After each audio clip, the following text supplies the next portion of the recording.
Today I'm scrapping a cordless drill.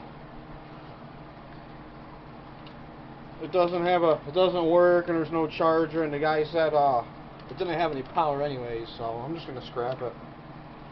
But I'm expecting there to be, well, you can guarantee there's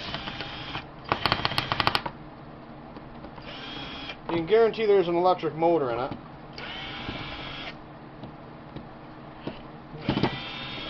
With maybe some copper I can get out of it.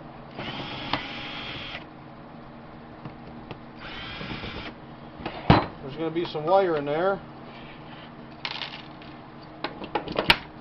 Yeah, and some brass.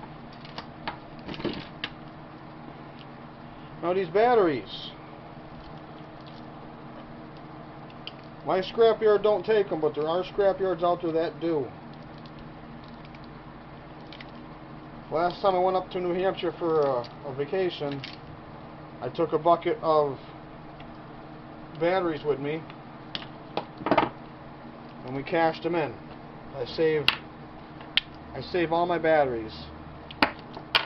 Cashed them in. They gave me, I think, 30 cents a pound. Ended up paying for my gasoline for the trip. Got some coated copper, a piece of circuit board, plastic, copper bearing motor,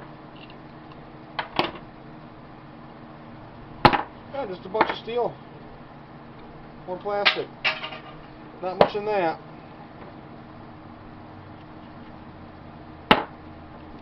This is over 1/2 inch thick. This goes in your heavy melt bucket.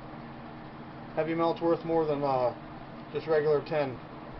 Thanks for watching. Don't forget to subscribe.